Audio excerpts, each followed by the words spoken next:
Hi hello నమస్తే welcome back to my channel MMV Telugu channel. Hello my dear lovely family members and friends, మీరందరూ ఎలా ఉన్నారు? నేను చాలా బాగున్నాను. మీరు కూడా చాలా బాగుండాలని మనస్ఫూర్తిగా దేవుణ్ణి కోరుకుంటున్నాను. ఈరోజు మనం మౌనమేళ నోయి పార్ట్ 22లోకి వచ్చేసాము.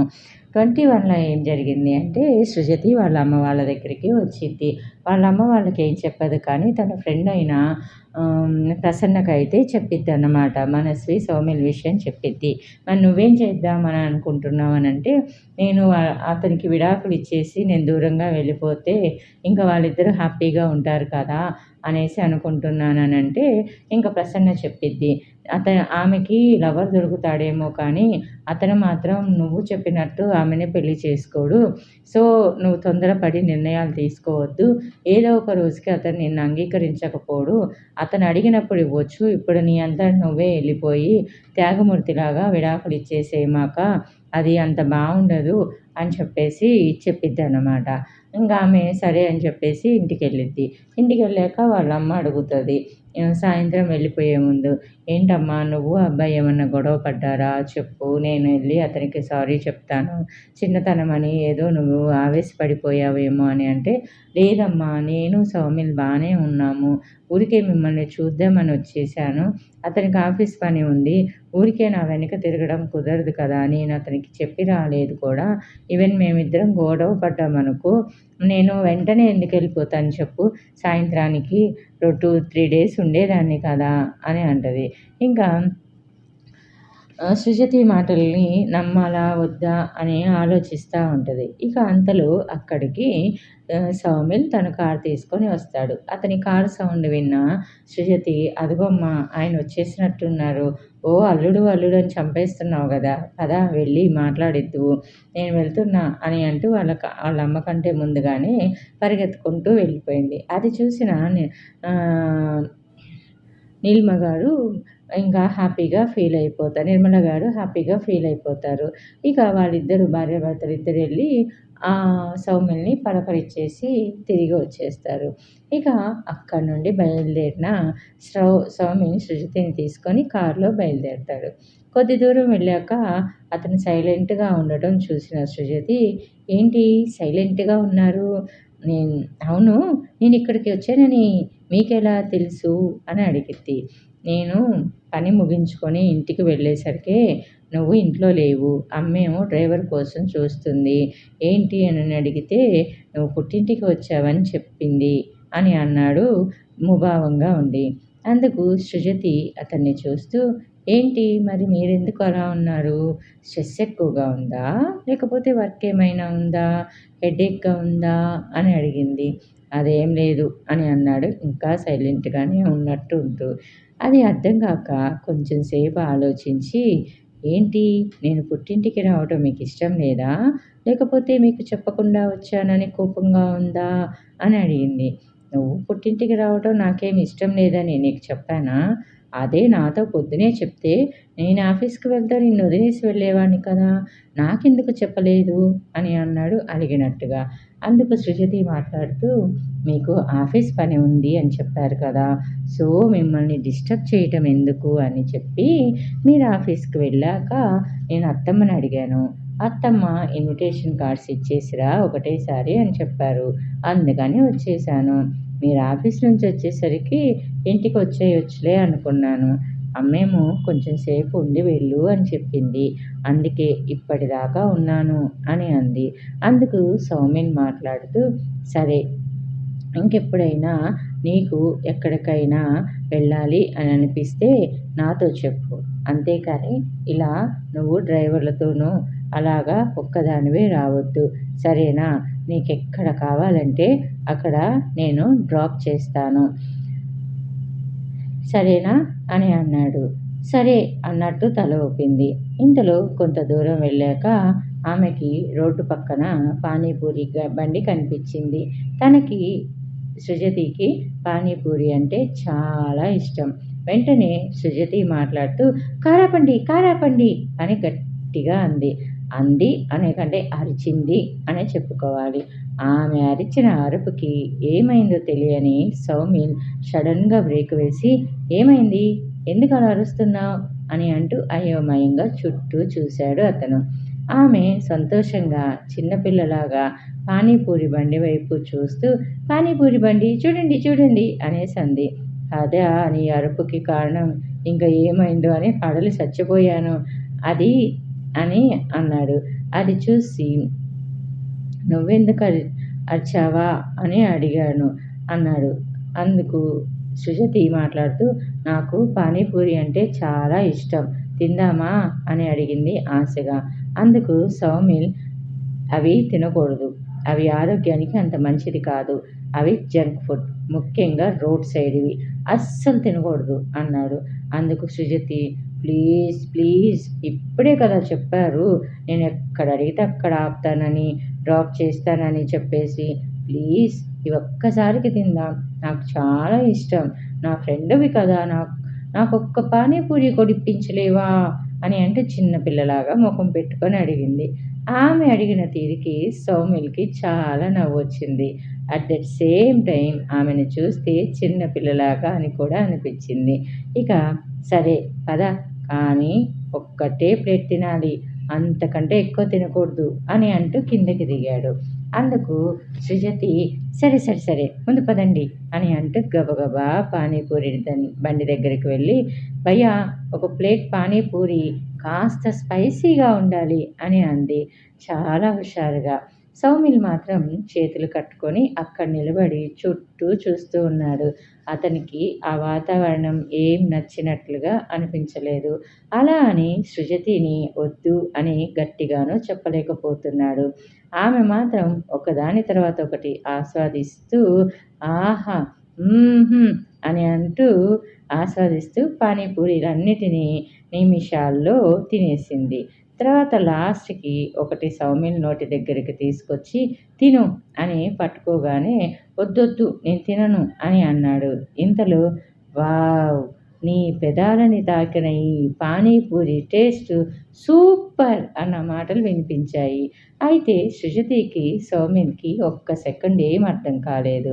ఎందుకంటే తను పెట్టిన పానీపూరి అతని నోట్లో కాకుండా మధ్యలో ఎవరొచ్చి తిన్నారా అని అన్నట్టు పక్కకు తిరిగి చూసేటప్పటికే మనస్వి ఆ పానీపూరిని ఆస్వాదిస్తూ వావ్! సూపర్ టేస్ట్ ఉంది సౌమి, నేను ఎన్నో పానీపూరీలు తిన్నాను కానీ ఇంత టేస్టీ అయిన పానీపూరిని తినలేదు. అవును, దీనికింత టేస్ట్ రావడానికి కారణం ఇది నీ పెదవుల్ని తాకటం వల్లనే కదా అని అంటూ పిచ్చిగా మాట్లాడింది.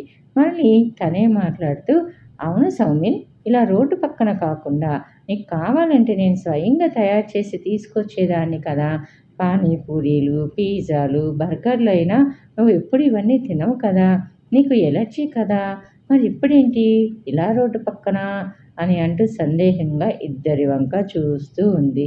అందుకు సౌమిల్ మాట్లాడుతూ ప్లీజ్ మనస్వి, రోడ్డు మీద సీన్ క్రియేట్ చెయ్యకు అని అన్నాడు మెల్లగా. అందుకు మనస్వి మాట్లాడుతూ సరే సీన్ క్రియేట్ చేయను కానీ నాతో రా బయటికి, నాకు పిజ్జా తినాలని ఉంది, ఈ అమ్మాయి పానీపూరి తినాలి అని అంటే తీసుకొచ్చావు కదా, అలానే పిజ్జా తినాలని అంటే తీసుకువెళ్తావు కదా, అలానే నన్ను కూడా తీసుకెళ్ళిప్పుడు అని అంటూ సృష్టి ముందే అతని చెయ్యి పట్టుకొని అతన్ని కౌగిలించుకున్నంతగా అతని మీద పడ్డట్టుగా నుంచుంది. అందుకు సౌమిల్ మనస్వి ప్లీజ్ కొంచెం దూరంగా ఉండు, నన్ను వదిలిపెట్టు, ఎందుకు ఇలాగ రోడ్డు మీద వేషాలు వేస్తున్నావు, గోల చేస్తున్నావు, నువ్వు అక్కడ ఇంటి దగ్గర అంత గొడవ చేయకపోయినట్టయితే నేను నీతో మామూలుగానే మాట్లాడేవాడిని, నాకు నీతో వచ్చేంత సమయం లేదు, మేము ఇంటికి వెళ్ళాలి అని అంటూ సృజతి చెయ్యి పట్టుకున్నాడు. అది చూసిన మనస్వి కోపంగా నువ్వు కనుక ఇప్పుడు నాతోటి రాలేదే అనుకో, నేను ఆ వచ్చే లారీ కింద పడి చచ్చిపోతాను, నా శవాన్ని దాటుకొని అప్పుడు ఆమెను తీసుకొని ఇక్కడి నుంచి కదులు అని అంటూ రోడ్డుకి అడ్డంగా వెళ్ళిపోయింది.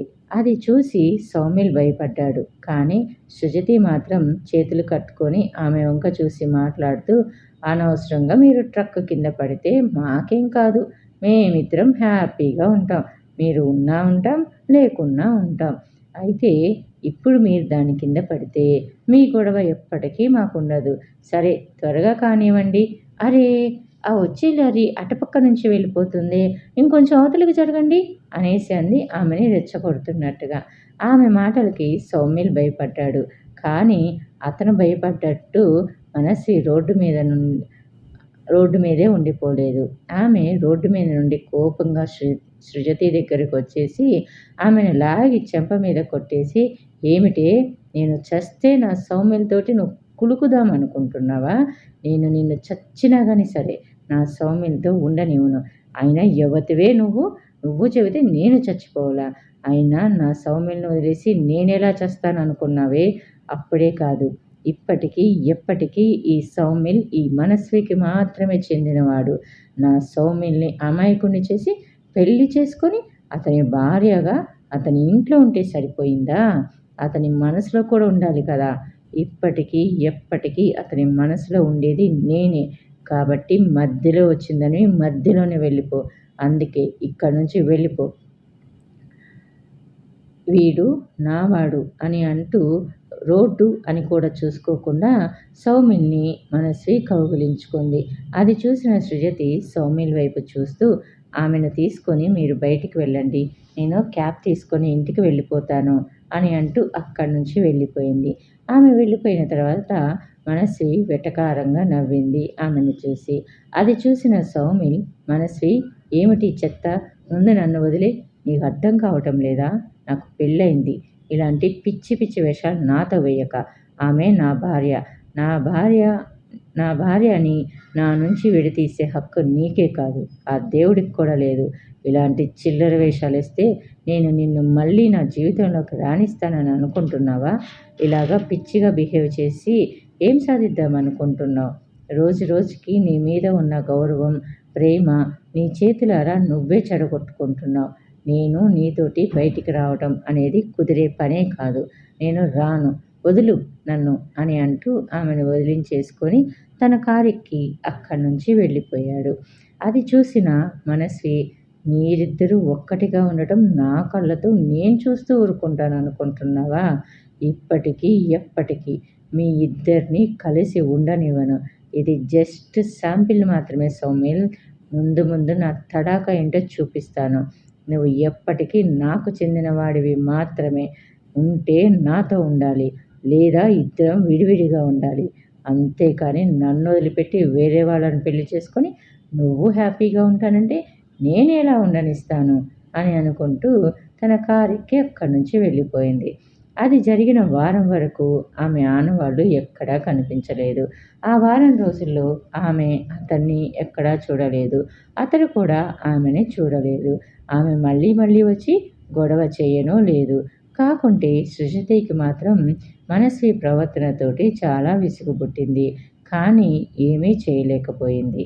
ఇక ఇలా ఉండగా ఒకరోజు అందరూ కలిసి భోజనాలు చేస్తూ కూర్చున్నారు. అప్పుడు స్వర్ణలతాదేవి గారు మాట్లాడుతూ, "చిన్నా, అంతా రెడీ చేసేసావా? వ్యాపార భాగస్వాములందరినీ మరియు ప్రముఖులందరినీ ఆహ్వానించారా? అలానే సౌమిల్, నువ్వందరికీ చెప్పావా? మీ ఫ్రెండ్స్‌కి, అలానే కంపెనీకి సంబంధించిన షేర్ హోల్డర్స్ వాళ్ళందరికీ చెప్పండి. ఈ కంపెనీ వార్షికోత్సవంలో దేనికి తక్కువ కాకూడదు. స్వాగతం డ్రింక్స్ దగ్గర నుండి ఐస్ క్రీమ్సు, భోజనాలు ఇలా పిల్లలు, పెద్దలు అందరినీ అలరించాలి. ఎవరికి ఏమేం కావాలో అవన్నీ చూసుకోండి" అని అంటూ చెప్పింది. అందుకు వత్సల్, "అమ్మ, అన్నీ సక్రమంగా జరుగుతున్నాయి. మీరు దేని గురించి టెన్షన్ పడొద్దు. నేను కొంతమంది వీవీఐపీల షార్ట్ లిస్ట్ చేశాను. మీరిద్దరు వెళ్ళి ఇన్వైట్ చేస్తే చాలా బాగుంటుంది" అని అన్నాడు. తన అన్నయ్య వంక, అమ్మ వంక చూస్తూ. అందుకు స్వర్ణలతాదేవి గారు మాట్లాడుతూ, "సరే, నేను అన్నయ్య వెళ్ళి వాళ్ళని ఇన్వైట్ చేస్తాం. కానీ నువ్వు కంపెనీలో ఉన్న ప్రతి ఒక్కరికి బోనస్ ఇస్తున్నామని ప్రకటించండి. ఎందుకంటే ఇవాళ వాళ్ళ ద్వారానే కదా మనం పైకెదుగుతున్నది. వాళ్ళని మన విషయంలో మన సంతోషంలో భాగస్వామ్యం చేస్తే వాళ్ళు సంతోషిస్తారు. అలానే మీ పీఏకి చెప్పు, హోమ్‌మేడ్ స్వీట్స్ అండ్ అన్నీ ఏదైనా తయారు చేయగలరేమో. తయారు చేయగలమని అంటే ఇప్పటి నుంచే దానికి సన్నాహాలు చేయమని చెప్పు. ఎందుకంటే వాళ్ళ దగ్గర తీసుకున్న పదార్థాలన్నీ చాలా టేస్ట్‌గా ఉన్నాయి. అది మన కల్చర్ కదా! హోమ్‌మేడ్ ఫుడ్ పెట్టడం. సో, ఎంత క్యాటరింగ్‌కి ఇచ్చినా గానీ, ఇలా వాళ్ళ చేతులతో తయారు చేసింది ఇంకా బావుంటుంది కదా! అని అంది. అది విన్న ప్రణవ్, "అత్తయ్య మీరు సూపర్! మీ సెలక్షన్ ఇంకా సూపర్" అని అన్నాడు వర్షల వైపు చూస్తూ, నవ్వుతూ. మళ్ళీ ప్రణవ్ వంక చూస్తూ, "అత్తయ్య పనిలో పని. వార్షికోత్సవంతో పాటు నాకు చెల్లిని, అంటే ఈ ఇంటి చిన్న కోడల్ని కూడా తెస్తాడేమో అడగండి మీ అబ్బాయిని" అని అన్నాడు వత్సల్ని చూస్తూ. అందుకు వత్సల్, "చెల్లెమ్మనా?" అని అన్నాడు డౌట్‌గా. "హా! అవును. నీకు భార్య అంటే నాకు చెల్లెలే కదా అయ్యేది. ఎందుకంటే తను నాకంటే చిన్నది. పోనీ నా ఫ్రెండ్ అనుకోవడానికైనా నా వయసు ఉండదు. కాబట్టి సృజతి వయసంతా ఉంటది. లేదా అంతకంటే కొంచెం అటు ఇటుగా ఉంటదేమో కదా! సృజతి ఎలా నాకు చెల్లెలయ్యిద్దో అలానే నీ పిఏ కాదు కాదు నీ మనసులో నీ పక్కనే ఉండే అమ్మాయి, నీకు భార్యగా వచ్చే అమ్మాయి నాకు చెల్లెలే కదా అయ్యిద్ది" అని అన్నాడు. అందుకు ప్రణతి వత్సల్ వైపు చూస్తూ "ఏమిట్రా" అన్నట్టు చూసింది. అందుకు వత్సల్, "ఏమో నాకేం తెలుసు, మీ ఆయన్నడుగు" అని అంటూ, "బావా చాలా ఎక్కువైపోతుంది నీకు, జాగ్రత్త. మళ్ళీ నిన్నేమన్నా అంటే మా అక్క 'హ్మ్. నా భర్తనంటావా?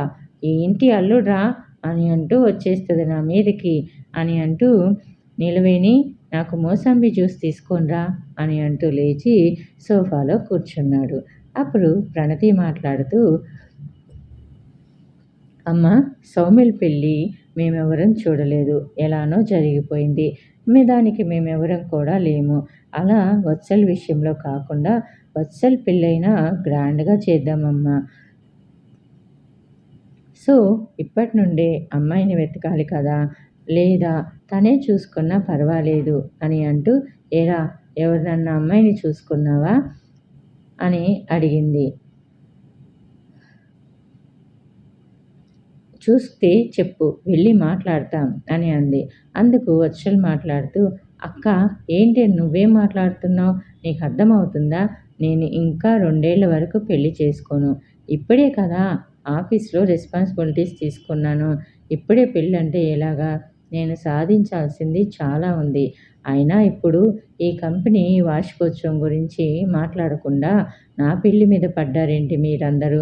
ముందు వార్షికోత్సవం సంగతి చూడండి" అంటూ చిరాకు పడ్డాడు. అందుకు ప్రణవ్ మాట్లాడుతూ, "ఏంటి బామర్ది, నీ వయసేమన్నా చిన్నదనుకుంటున్నావా? 28. ఇంకా చిన్న పిల్లోడివి అనుకుంటున్నావా ఏంటి? ఇంకా 2 ఇయర్స్ ఆగితే ముదిరిపోయిన బెండకాయవైపోతావు.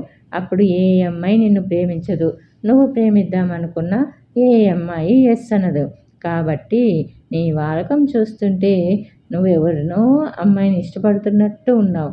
కాబట్టి ధైర్యంగా ప్రేమించిన అమ్మాయికి నేను ప్రేమిస్తున్నా అని చెప్పు. ఎందుకంటే ఆ అమ్మాయి నీ అంత సిగ్గుపడదనుకుంటున్నాను.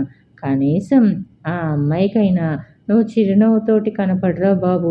పొద్దస్తమానం అలా చిరుబుర్లాడితే మా చెల్లెలు అసలుకే చిన్నది, తట్టుకోలేకపోయిద్ది" అని అన్నాడు నవ్వుతూ. అందుకు వత్సల్ మాట్లాడుతూ, "ఛీ! అసలు మీ ఇద్దరు ఉన్న దగ్గర నేను ఉండను" అని అంటూ జ్యూస్ తాగి అక్కడి నుంచి వెళ్ళబోయాడు. అంతలో ప్రణవ్ మాట్లాడుతూ, "అత్తయ్య గారు, ఒకసారి మీ అబ్బాయిని అడగండి. ఇప్పుడున్న పిఏనైనా పర్మనెంట్‌గా ఉంచేస్తాడో, లేకపోతే టెంపరరీగా ఉంచి పర్మనెంట్‌గా ఇంటికి తీసుకొస్తాడేమో అడగండి" అని అనేసి అన్నాడు. ఆ మాటలతోటి స్వర్ణలతాదేవి గారు ఆలోచనలో పడిపోయారు.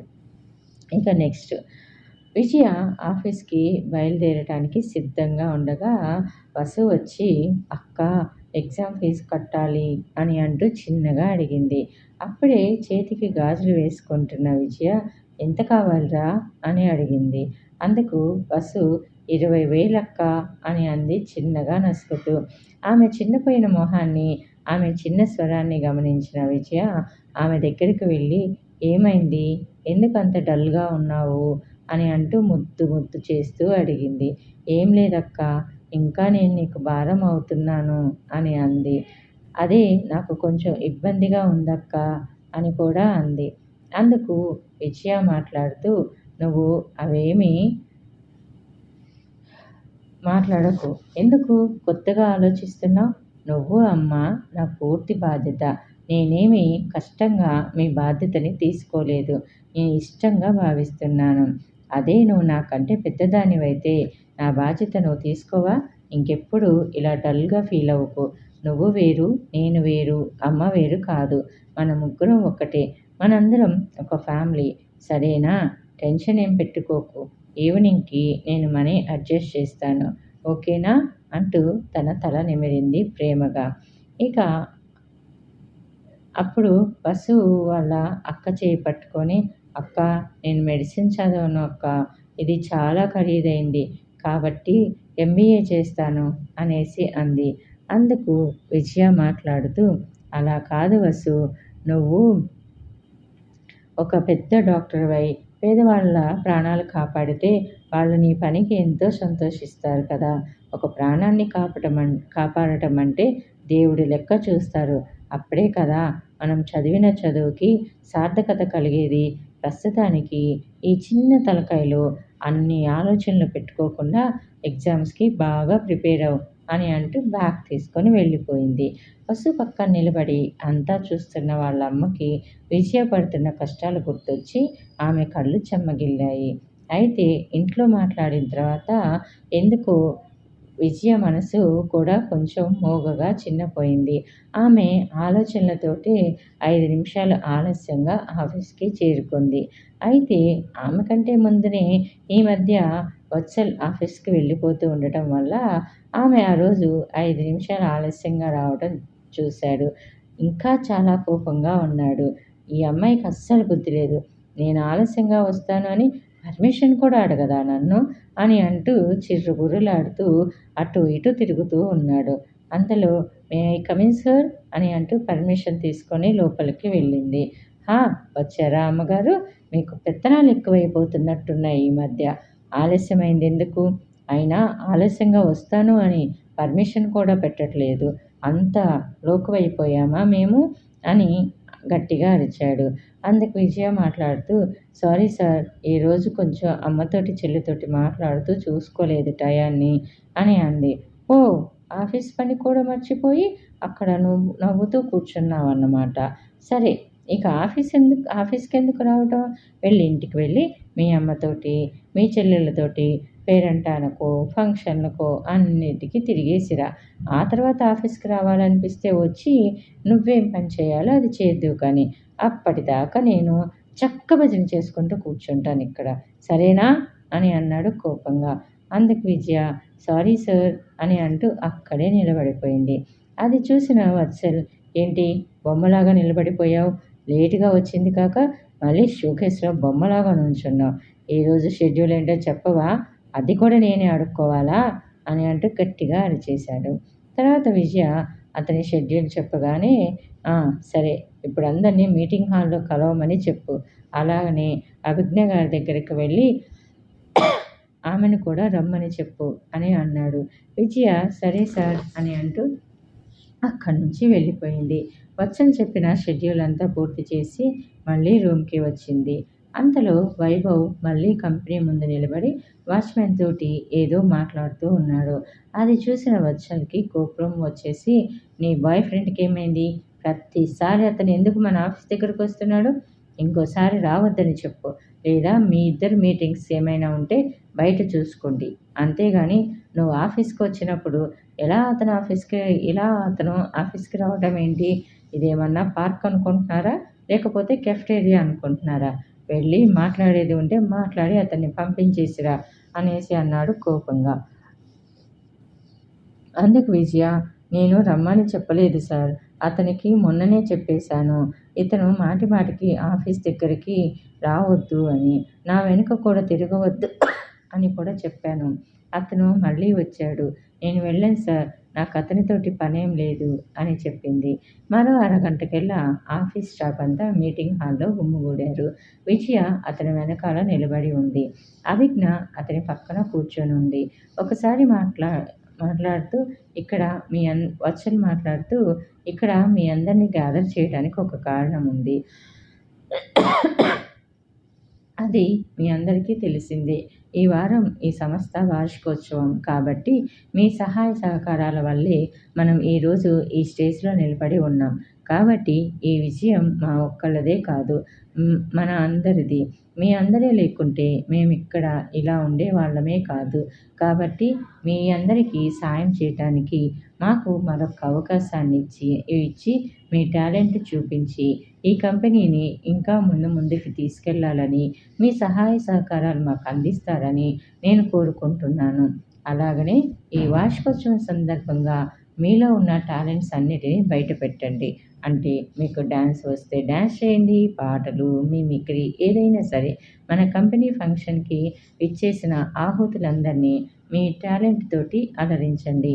అలానే మీకు ఇంకో గుడ్ న్యూస్ ఏంటంటే ఈ వార్షికోత్సవం సందర్భంగా మీ ప్రతి ఒక్కరికి మీకు ఈసారి బోనస్ ప్రకటిస్తున్నాము అని అతను చెప్పగానే ఆ హాల్ అంతా చప్పట్లతో మారుమోగిపోయింది. అప్పటిదాకా చెల్లెలికి ఫీజు ఎలా కట్టాలా, ఎలా అడ్జస్ట్ చేయాలా అని ఆలోచిస్తున్న విజయకి వత్సన్ చెప్పిన మాటలు చెవిలో అమృతాన్ని పోసినట్టు అనిపించింది. ఇక అందరినీ అక్కడి నుంచి పంపించేశాడు. అందరి మొఖాల్లో ఆనందం, ఉత్సాహం ఉరకలు వేస్తుంది. వత్సల్, విజయ క్యాబిన్‌కి వచ్చేశాక థ్యాంక్ యూ సార్ అని చెప్పింది విజయ. ఎందుకు అన్నట్టు ఆమె వంక చూశాడు. అందుకు విజయ, ఈరోజు నాకు చాలా అర్జెంటుగా అమౌంట్ కావాలి సార్. కానీ మీరు బోనస్ ఇస్తామని చెప్పారు కదా! అందుకని నాకు చాలా హ్యాపీగా ఉంది.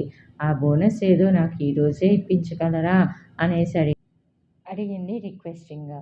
అందుకు వత్సల్ మాట్లాడుతూ, డబ్బేమైనా కావాలి అంటే మొహమాటం లేకుండా అడుగు. ఎంత కావాలి అని అడిగాడు. అందుకు వద్దు సార్, నాకు బోనస్ ఇస్తే చాలు.